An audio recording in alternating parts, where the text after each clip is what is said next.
"Ya Rasulullah, mintalah permohonan kepada Allah." Apa jawaban Nabi? "Analaha, analaha, analaha." Aku yang dapat menolong kalian, aku yang akan memberikan syafaat kepada kalian, aku yang akan membebaskan kalian dari siksaan padang mahsyar di hari ini. Saat dia meminta, selesai padang mahsyar, masuk mereka semua ke mizan. Sampai di mizan, Nabi berdiri di depan mizan, melihat rombongan daripada umatnya. Saat beliau dalam keadaan dosa yang begitu besar, Nabi sujud kembali di hadapan Allah. "Ya Rabb," doa baginda Rasul sallallahu alaihi wasallam, "Ya Allah, ringankan beban dosa umatku, beratkan pahala mereka, ampuni dosa mereka ya Allah." Kita berbuat dosa di atas bumi Allah. Nabi yang terus menerus sampai di mizan pun Nabi sujud kepada Allah agar kita diselamatkan, dibebaskan, agar masuknya kita ke dalam syurganya Allah. Setelah mizan, Nabi SAW berdiri lagi di sirat. Saat di mana jembatan tersebut satu helai rambut dibelah menjadi 7, tajamnya luar biasa, di bawahnya neraka jahanam. Nabi menunggu sampai ada umat yang ingin tergelincir, dipegang oleh Nabi, dituntun sampai di ujung daripada jembatan tersebut.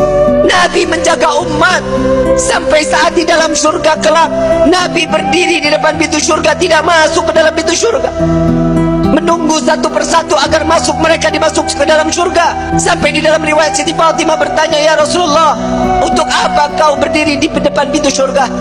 "Aku menunggu umatku. Jika satu yang tertinggal belum masuk ke dalam surga, maka aku tidak akan pernah masuk ke dalam surganya Allah."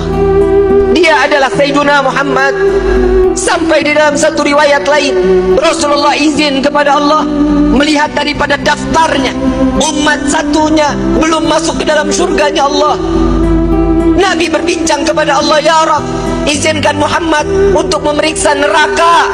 Sampai beliau masuk ke dalam neraka mencari umatnya, lalu setelah itu diambil, lalu dibawa masuk ke dalam surganya Allah. Dia adalah Sayyiduna Muhammad, dia adalah pemimpin kalian, dia adalah Nabi kalian, dia adalah Rasul kalian. Tidakkah kalian malu tatkala kalian berbuat dosa di hadapan Allah? Sampai kapan hidup kita selalu tutup mata di dalam kemaksiatan kepada Allah? Hei para alim ulama, hei para kiai, hei para habaib, dosa apa yang kalian lakukan sampai terus menerus Indonesia diberikan daripada bala dan bencana? Wahai umat Nabi Muhammad, dosa yang mana yang kalian lakukan sehingga kalian enggan untuk bertaubat kepada Allah? Tubna ilallah, tubna ilallah. Taubatlah kepada Allah, mohon ampunlah kepada Allah.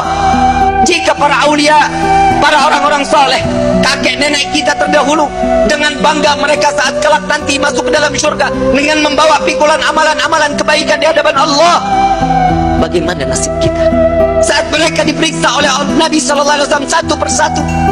Dengan bangga Nabi mengatakan dengan amalan mereka, zakat mereka, sedekah mereka, sholat malam mereka, Nabi mengatakan, "Dia adalah umatku ya Rabb." Bagaimana dengan kita yang membawa pikulan dosa di hadapan Allah? Tatkala kita membawa pikulan-pikulan dosa, dibuka, diperiksa oleh Nabi, Nabi tetap mengatakan, "Dia adalah umatku ya Allah," sambil meneteskan air matanya.